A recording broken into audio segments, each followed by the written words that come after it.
Yes. So I'm Linda Baum. I'm a professor in the Department of Pathology. I'm the medical director of the UCLA Clinical Labs. I have my research lab in this building. I do clinical work and research, and I teach. And I'm one of Lynn Gordon's committee on junior faculty lecture series. And I'm Ines Boechat. I'm chief of pediatric imaging here at UCLA. What has struck me this year is that I started working here back in 1982, so I'm having a big 30th anniversary at UCLA. So there must be something right with this place. And I've been here. I joined the faculty in '89, so God, 50 years between us. Yeah. So the important thing is that when I came 30 years ago, such a structure of assisting junior faculty on how to progress in academics and, for example, how to better manage their time was not in place. So one had the wrong assumption that if you do what you're supposed to do or what you think you're supposed to do, things will happen. And that's not quite true, as you learn the hard way if you don't get the set of tools that you need to progress in an academic facility. The academic environment is different from the medical pharmaceutics or the clinical environment and so forth.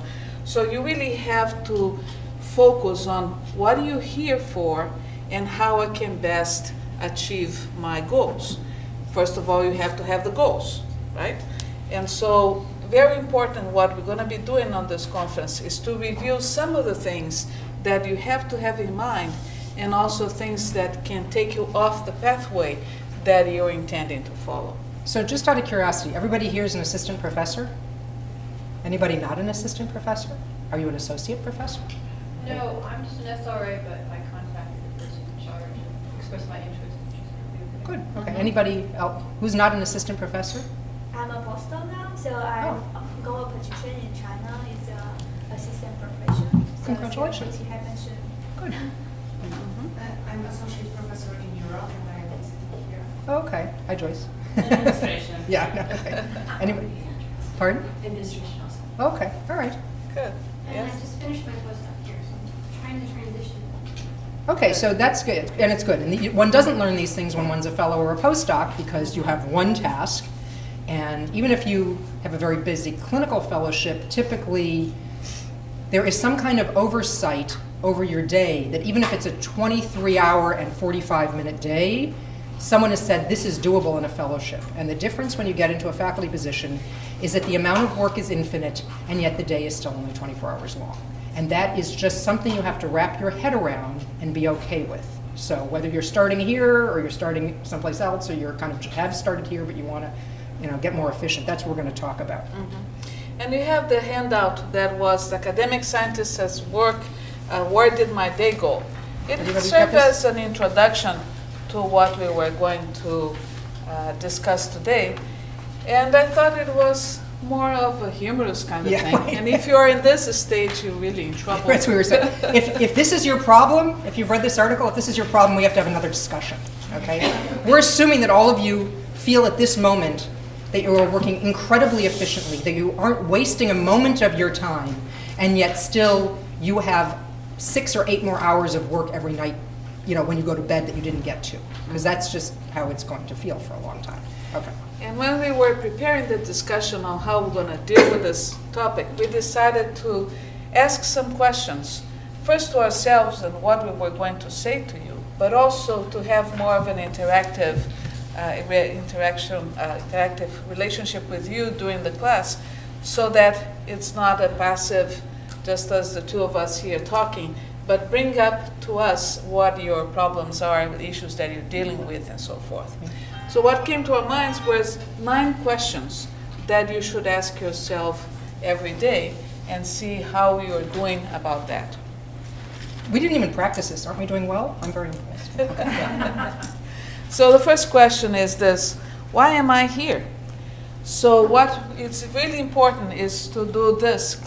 What is your professional goal? You really have to have it clear in your mind why you're here at UCLA and what your professional goals are while you're here.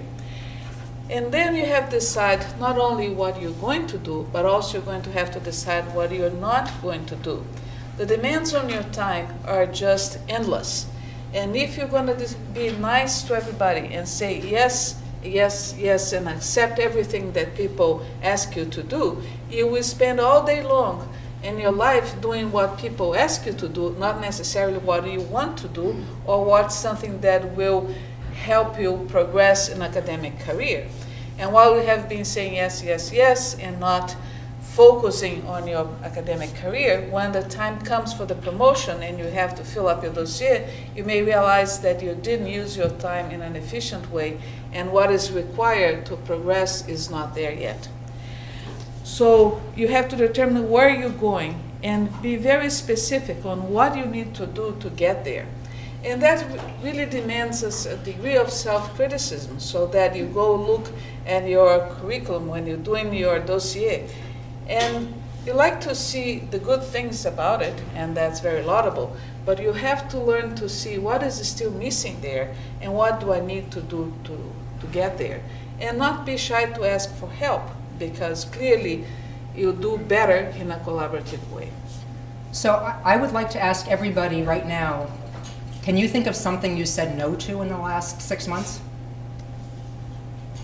You should, if nothing else than on principle, you should just say no to something. Every third thing you're asked, say no to. It's like a reflex, because what you've been trained to do up to this point is to be good.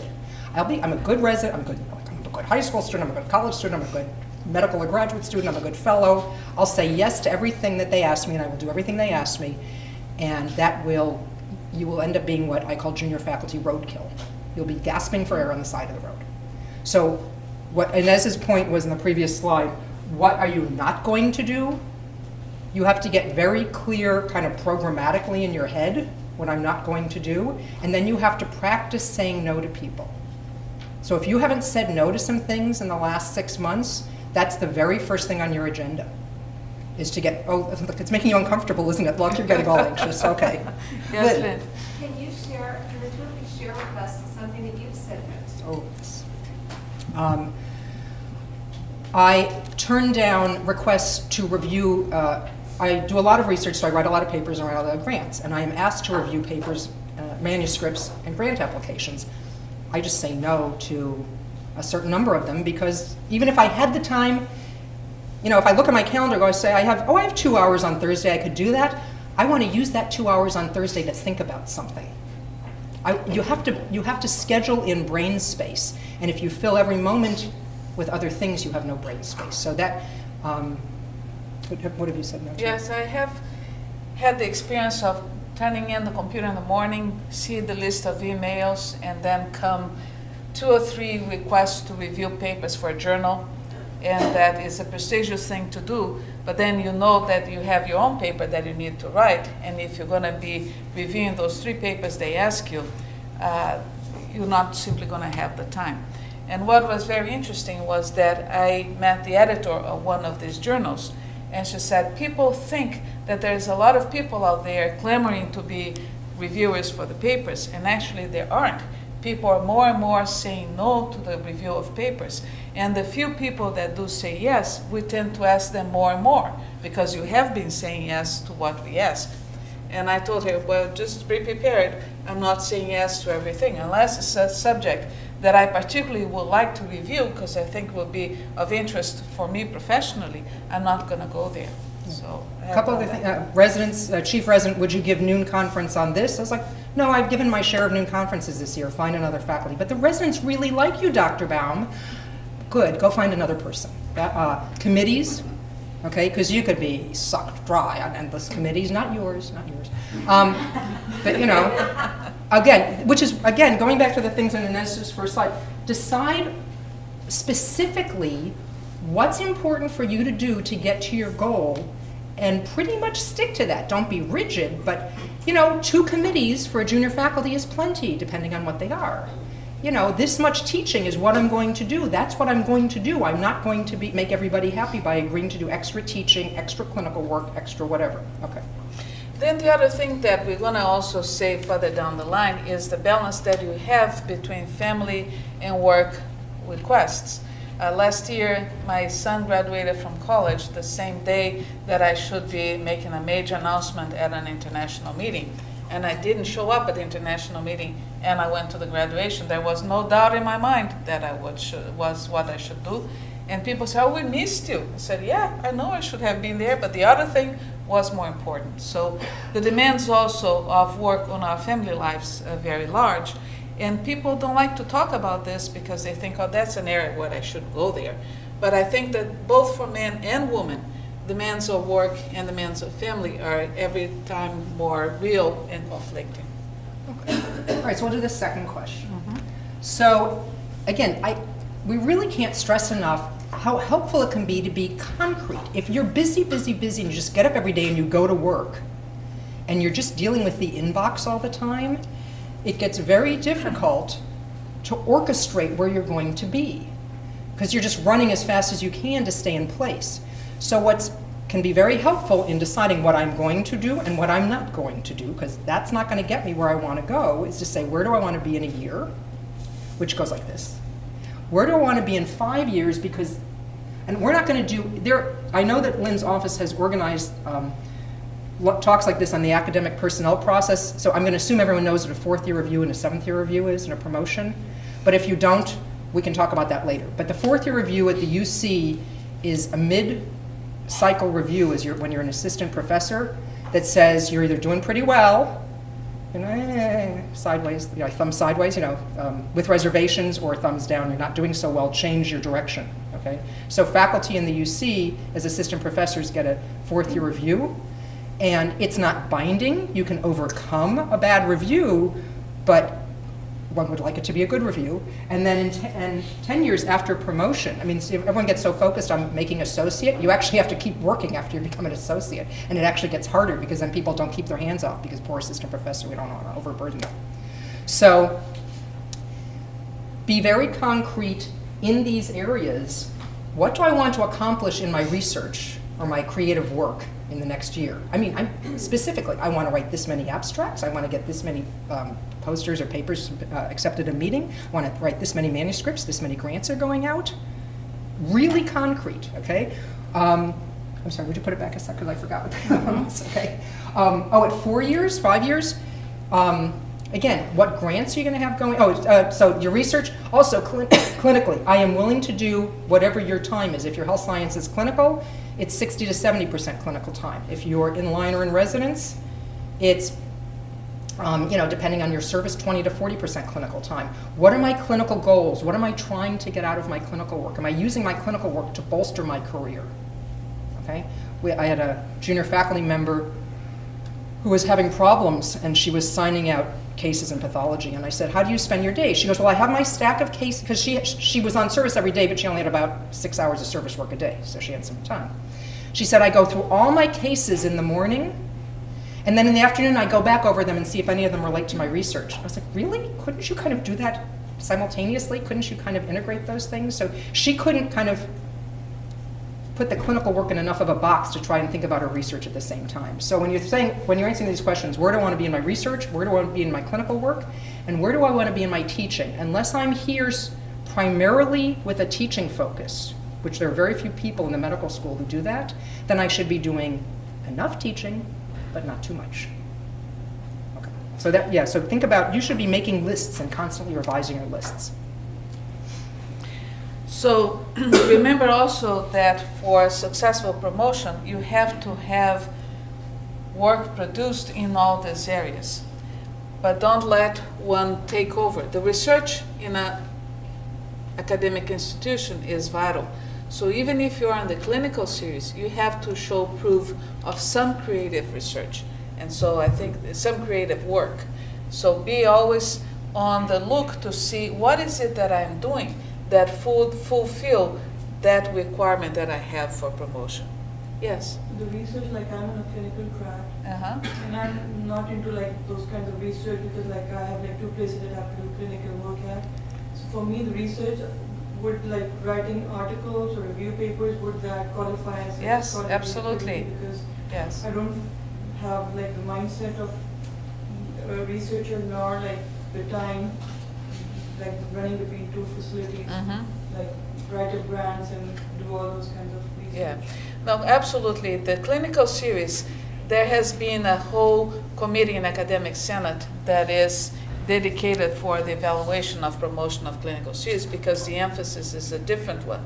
But if you do presentation of posters at national meetings and presentation of clinical cases that you give a different focus or describe something new on that, that's absolutely valid, okay?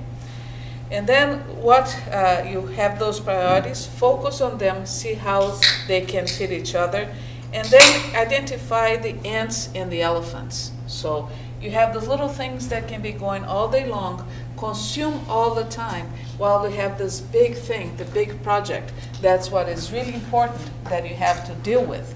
And it's easy to go around killing the ants than to deal with the big elephant in the room. That's in your mind, that's not letting you sleep very well at night because you're worried about it, but you got your day consumed with the little things.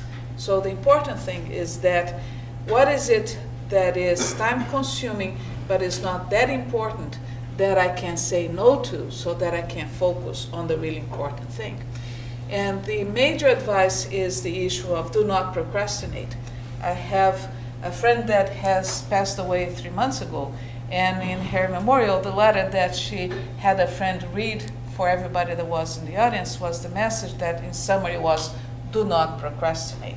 And so that I really took to heart, and I said she was absolutely right, because it is so easy to get busy with the daily demands and not deal with that major thing that really is anxiety provoking. It's major and that needs to be dealt with. So that's the big elephant that we have to deal with on a daily basis. Okay, so I just, you're probably getting the sense that we're saying a lot of the same things in these questions, because, and I have to say that I couldn't have given this talk when I started as junior faculty. You learn this stuff over time. You learn it by talking with colleagues, you learn it by talking with mentors. So we would not expect that, while some of this seems basic, it's really hard to do. It's really hard to identify the ants and the elephants. It's really hard to learn to say no to people. It's really hard to get concrete about your goals. So we understand that this is not trivial stuff, even though it seems simple.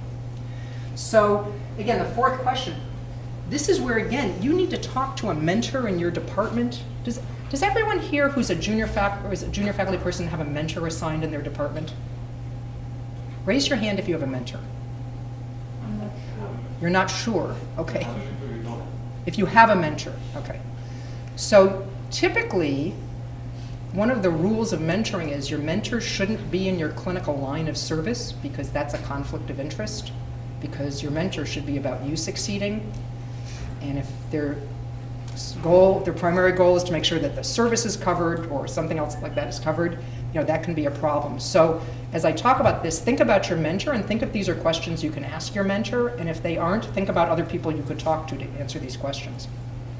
So it really is important, as Ines was saying, to understand what kind of creative work is required in the series you're in. If you're health sciences clinical, honestly, a couple of case reports, meeting presentations a year is great, okay? If you can involve residents and fellows, even better, you combine your education with your creative work, okay? If you are adjunct, you don't necessarily have to be the major driver of every project. It's okay if you are not the senior author on every paper.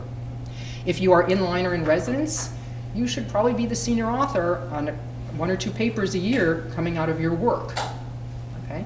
So that's why when I say how many papers, how many grants, how many meeting presentations, even if you don't write grants, okay, creative work of any kind is considered research at the University of California.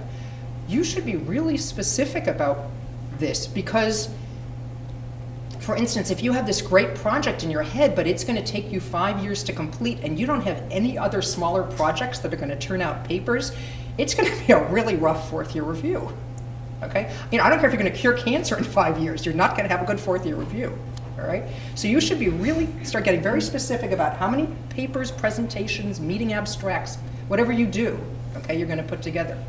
Again, clinical work, if you assess your time, if you're in health sciences clinical, you should be doing somewhere between 60 to 70% clinical work. If you're doing less, more power to you, okay? Good, you have time to be creative. If you're doing more, that could be an issue. The other thing I always tell our junior faculty, who does clinical work here? You're saying, okay. And you have residents and fellows with you, okay, or med students. Think about how long it would take to do the work if you could just go do the work, and think about how long it takes to do the work because you have to explain to the residents and fellows, okay? The delta of those, the difference of those is how much time you taught. So as you're keeping track of your time for writing up your merit promotion dossiers, things like that, if you're doing clinical work 7 hours a day, but 2 or 3 hours a day is teaching, call it teaching, okay? And then if you're doing that much, that's why if you can be concrete about it. If you're doing that much teaching, and then the residents want you to organize the journal club, you say, no, I'm already doing, 15 hours of teaching a week. That's more than enough for what I'm supposed to do. A couple didactic lectures a year is great. It's really important. It gives you good feedback on your teaching style. You don't have to, they come after you to do PBL for the medical students. You don't have to do that, okay? That's not your job, okay? If you're doing enough teaching and where you're supposed to be, that's great, okay? And then, again, so only the right amount of clinical work and only the right amount of teaching. The other thing, yes? The teaching, that was my passion why I went into the clinical track. Mm-hmm. So even though nobody asked me to, but I've been asking the fellows to come, and they would tell me what questions they have or what topic they would like to discuss. So once or twice or sometimes more or less depending on the schedule, we would have a 2 or 3 hour session just with the fellows. Would that be I was told if, as long as they can review it, grade it, that would count as a teaching thing? Yes. Absolutely. Something Keep a that- record. Yeah. Keep a record. And you remember that adult teaching is not the lecture type that we have here right now, actually. It's not. You're speaking to the audience. The attention span is usually no more than 20 minutes, and it's the interaction that makes the learning more effective. So if you have this kind of interaction with the fellows, as long as you're getting the feedback and have it documented that this was done, it will be certainly very productive for you and for them, because you're preparing the lecture, learning more than they are. Is everyone here documenting all the teaching they're doing, including all the informal teaching? Start today. Document every single thing you do. Document be really concrete. The other way that helps is if, for instance, you really are doing too much clinical work, you have numbers to go to your chair or your division chief with, okay? If someone comes up to you and says, but we want you to teach this thing, you could have numbers and say, no, I'm doing enough teaching now, okay? You really have to, because who's anyone done a merit review yet? Has anybody put in a dossier for a merit review? If you keep the data in real time, it just makes that process, putting together that dossier, so much easier. Okay? And then you don't forget things. You go, oh my God, no, I forgot to put that in, and they won't see that, and it took up so much time, but I forgot to put it in. Okay? So what about the clinics? You said how much time from the clinic could you count as teaching? 10% of your clinics you could count as teaching? If you did the work without residents and fellows, I could sign out cases in 4 hours that it takes me 6 hours to sign out with residents. I just taught for 2 hours. I mean, you have to figure out the delta for yourself. And the other thing is the question of how long is my day? How many of you feel like 24 hours definitely are not enough? You could use 36 quite easily, but unfortunately they're not there. And how do you measure the length of this day? It's not the amount of hours that you're going to be here at the university, at the clinic. You have to think about what you have to do before you come here, duties that you have with home. If you have a small children, what it's going to take to get them ready for school, taking them back and forth school, post-school activities that you have to coordinate and attend. And don't forget to keep personal time for yourself. It's interesting that I have a daughter doing a Ph.D. and she went to a lecture in which the faculty were talking about balance of life and work, and her advisor was there. So at the end of the lecture, it says, what did you think about this? And he says, forget about this. Balance of life, no, you have to focus all on your work. And she was absolutely startled and say, but no, you have to write your thesis, you have to focus on writing papers and so forth. And I'm sorry, they may be a very successful Harvard professor, but I am not in agreement with them. Life is only one. You have one life only, and you have to balance things out. That's the reality that we have. So many times I felt I needed to have a wife to take care of things for me. And no, that doesn't happen. So you have to accommodate it all on those 24 hours. So how you can better balance and negotiate it with your significant one and with the work that you go to so that you can accomplish these. And the need to have family-friendly policies, like do not schedule meetings at 6 o'clock in the afternoon when you have to go and do other things. Try to get departmental meetings at regular working hours or not as late. And don't forget that you need to be sane and have well rested. You have to sleep a certain number of hours a day and so forth. You stop just making yourself shortchange it so that you can fulfill the requirements of everybody. It's easier said than done, but it's something that is very important. And you have this feeling, everybody comes, how are you? Oh, I'm so busy. Isn't that the answer that you get from everybody you meet on the corridor and the cafeteria? And the reality is, and they want you to say and feel that you're very busy. But there is busy and busy. And so the important thing is to be busy on a productive way that will help you advance and not to be doing the business of other people for you. So how long is my day? And so on the work time, if you're on the research series and you have other demands, try to see if you can allot a certain amount of time for work every day. And so there are papers, and you can see the internet, and we'll get them on the website, that will teach you on how to organizing your research work, your writing time, and so forth, and how to be more productive on that.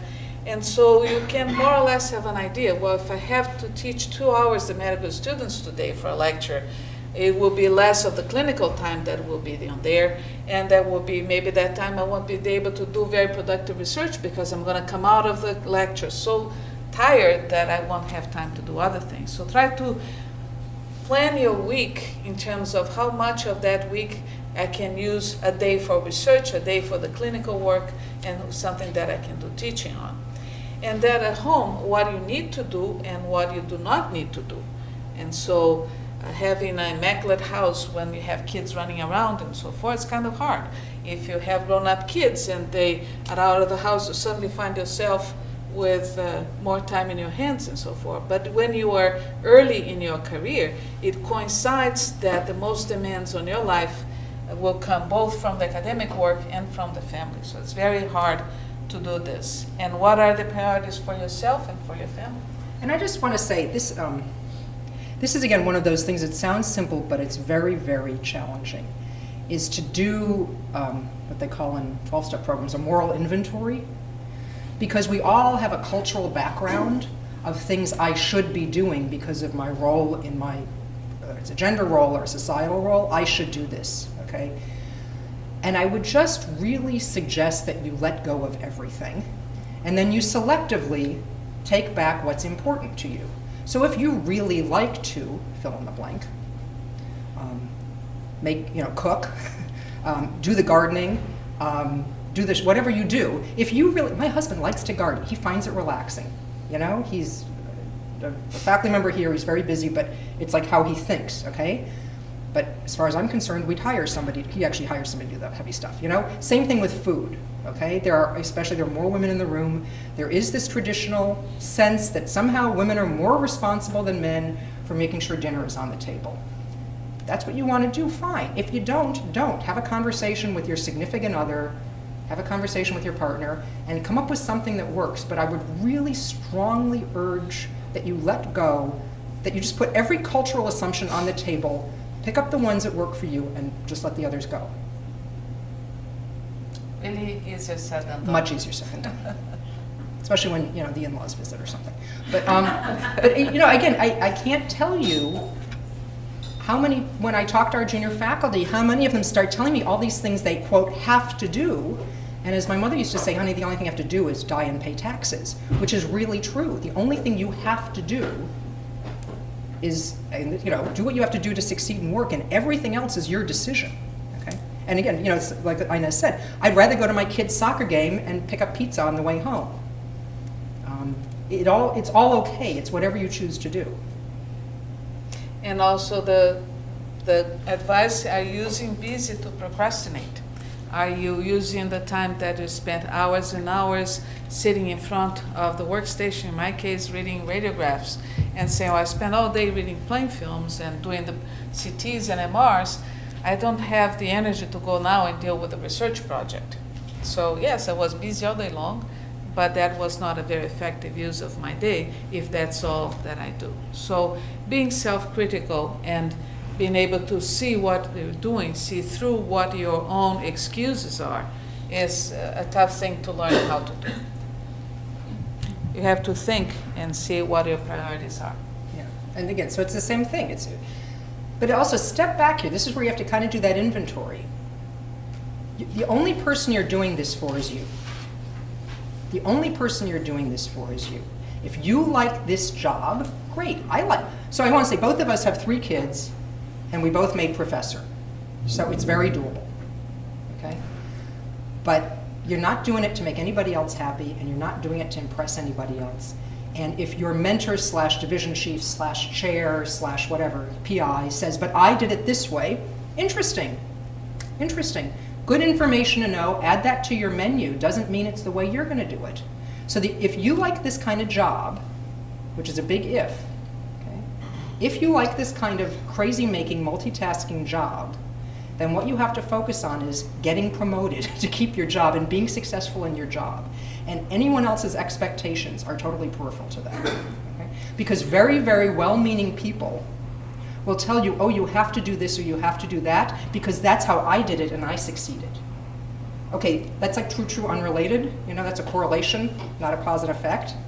So unless you had a statistically significant sample, yes, they did that and they succeeded, and that might have been really good for them, but that doesn't mean it's what's going to work for you. So again, if you can kind of go back to the beginning and say, I'm very clear because I've spoken to my mentor who really understands how the academic process works at UCLA and has no conflict of interest with my success, okay? And my mentor has said if I get this many papers and this kind of productivity and do this much clinical work and I get this kind of teaching evaluations, I will get promoted, then that's what you do, and all the other expectations you can put on the side and just look at every now and then. So there's a guy named Mike Laposada who was the chief of laboratory medicine at Mass General for many, many, many years, and he's like the god in our field, okay? And he came and gave visiting professor talk here, and he was doing a thing with our residents, and he said, my wife has an MBA from Wharton, and she works managing large organizations. And she said, if you're in a large organization and you're making everybody happy, like what Ines said, you're doing something wrong. Because you can't make everybody happy. That also includes your children, your significant other, your partner, whatever. Okay, so along this route, as you're going through, someone probably will be unhappy, and it's okay as long as you're doing your job. So I don't think that's something people say to you when you're in grad school or in med school or when you're in training. It's okay to make people unhappy. But at this point, someone's going to be unhappy because if you agree to be on this committee, you're not going to be on this committee. If you do this clinical work, you're not doing that clinical work. If you teach this, you're not teaching this. If you go to the soccer game, you're not at the faculty meeting at 7 p.m. at night. So, I know that we have lectures on mentoring and there are programs in the departments for mentoring, but that's an issue that has been focus of tremendous discussion and has evolved over the years. The concept of one person being the mentor is the least that the department can do for you, trying to provide you with guidance within your academic career. And that mentoring may not even be a good match, but needed to be done because it is required by the university because they know how critical mentoring is. But that doesn't mean that that person has to be the only mentor that you have, and the concept of multiple mentors has gained more and more strength over the past few years. So you may have several people that you can go into.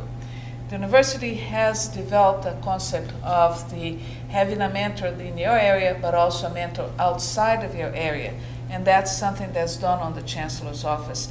The most need for the mentors is from the medical school. There is so much demand for that they're asking the professors to go do mentoring of people that are not in their own department. So you know what are the requirements from the medical school, but you're not within your own department. And so you don't have that bias of the department focus of what they want you to do.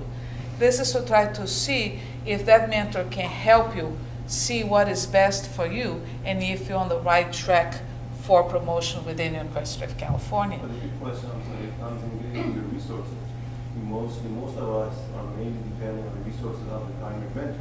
Uh-huh. Yes, but that's the primary mentor and the resources. Mentoring is not the person that's going to be the advisor of your thesis.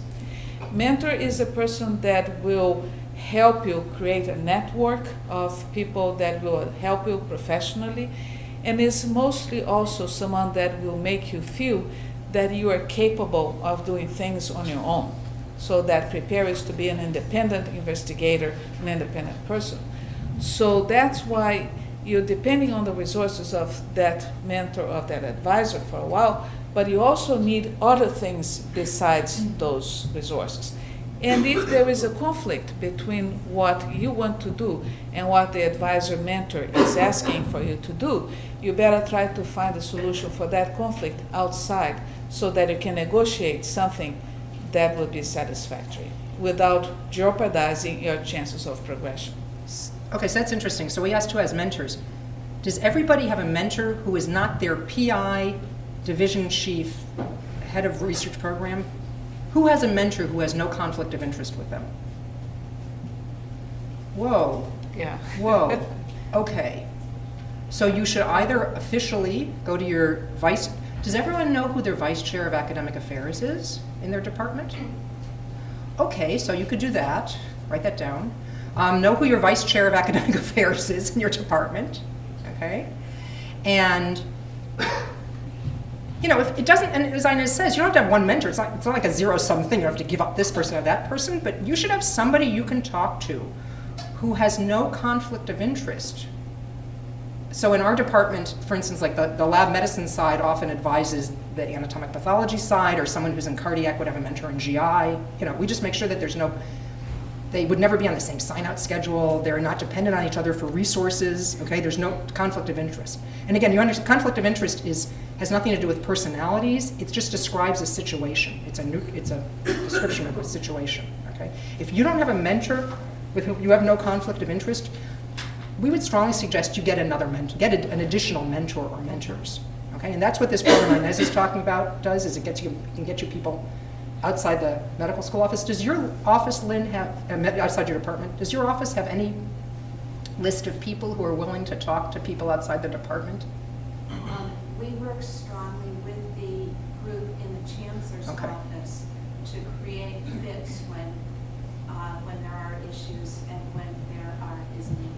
Okay, so could people contact your office if they had questions? They should go initially through the chancellor's group, which is organized by Susan Trange-Lee, Okay. who's the director of faculty development for the institution. And then Susan communicates with me if she can't figure out a good fit.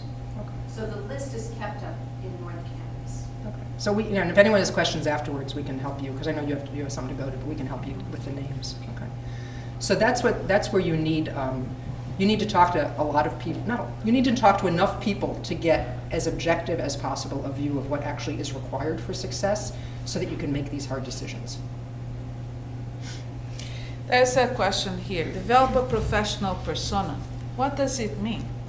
There will be some requirements of you to go and create a network, go to a meeting, get to know other people, and that sometimes goes very much against the grain of who you are as a person, who may be a more introverted person and doesn't feel very comfortable in a big meeting, go introduce themselves to the professor they just saw giving a lecture.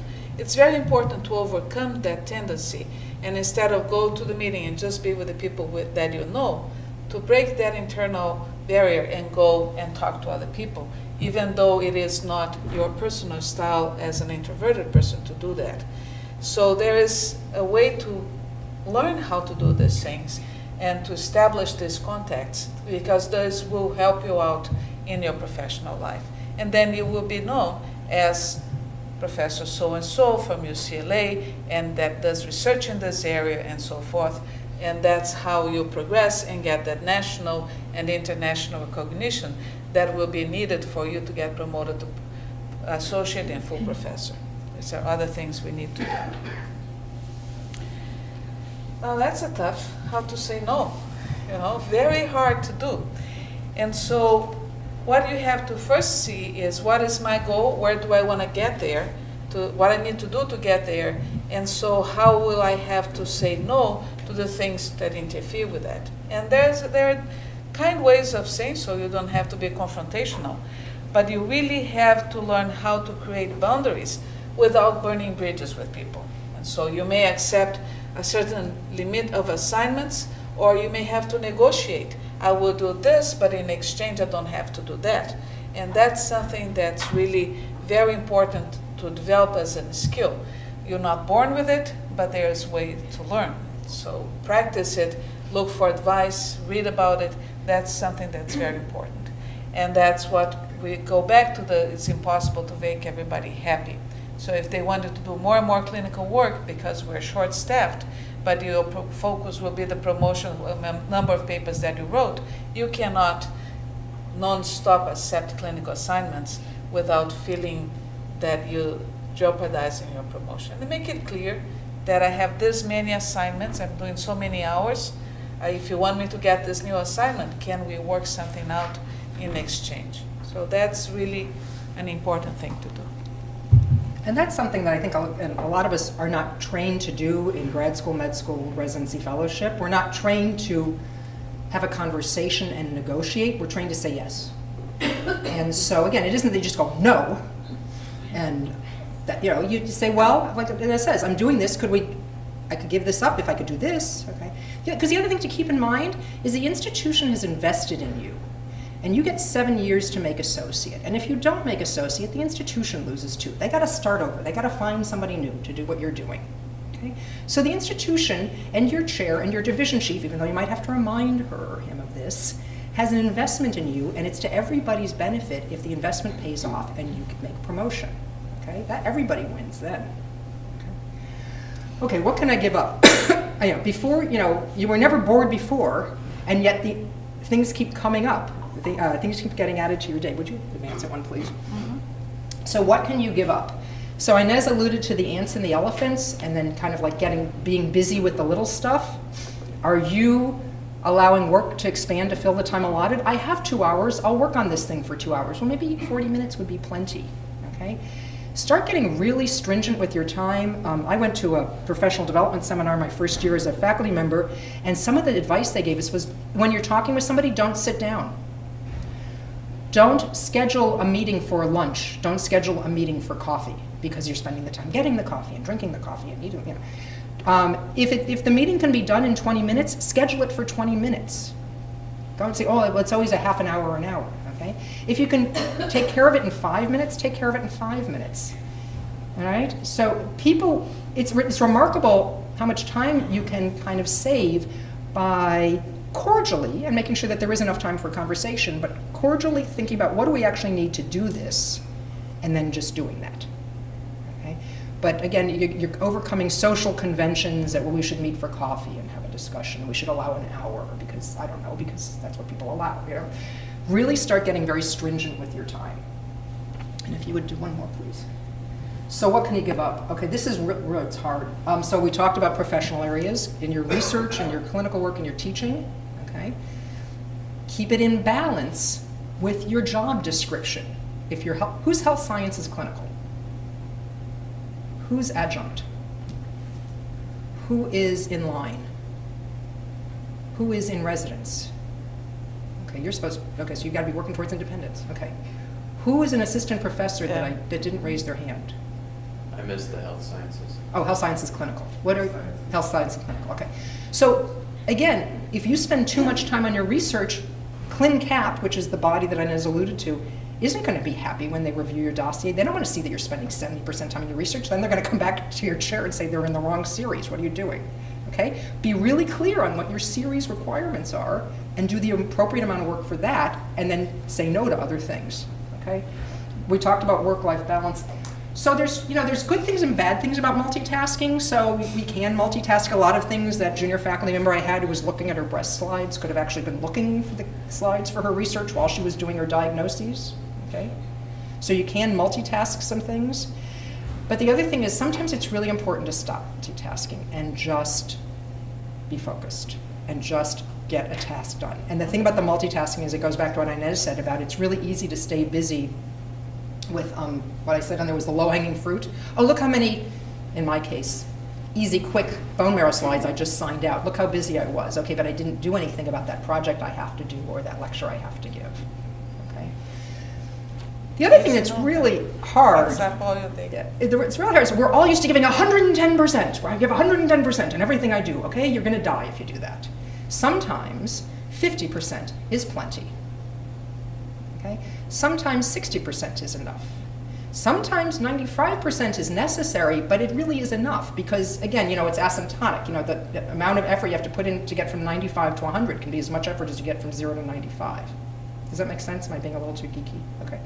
But it really is critically important, and not just at work, at home. Oh, there's always going to be that parent that hand builds the entire set for the play, or whatever else you do. The guy who built the gazebo by hand in his backyard in his spare time. Okay, whatever it is that you like to do at home, at work, in your personal life, step back and say, okay, 50% is enough here. I'm good with that.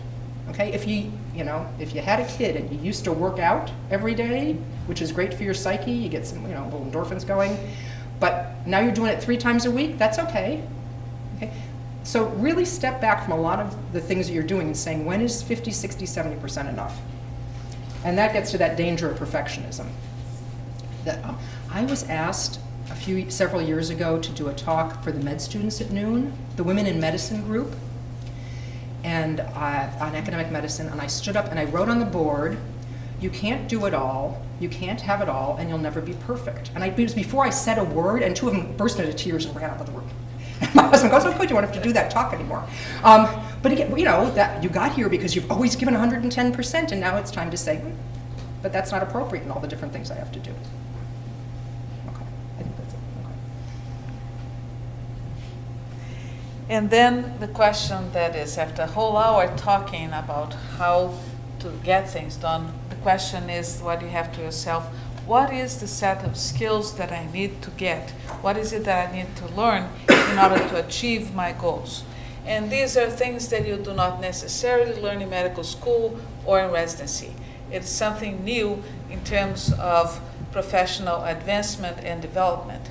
And what the medical school is trying to do is to provide these tools as an extra.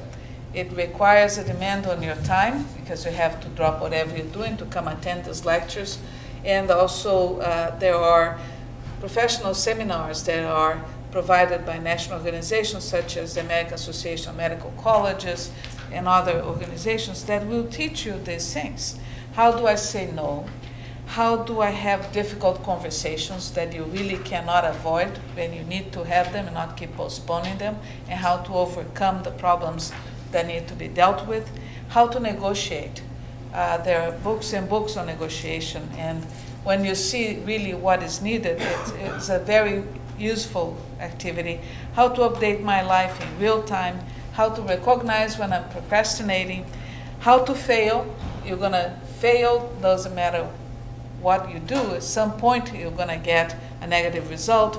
So how you can fail and learn something from it, and how to get past the failures and move forward, and that be a lesson. I always remember Steve Jobs' lecture at the commencement in Stanford when he said all the negative things that had happened to him that seemed to be the end of it, he overcame them and used them as a positive track for further advancement. So this looks like difficult things to learn, but as with everything else that you have done so far, you can get those skills and you can use them to progress academically. I think we have gone way over our hour. We're ready for questions or comments that you may have. We're happy to sit here for a few minutes if people have specific questions that they'd rather just talk to us about.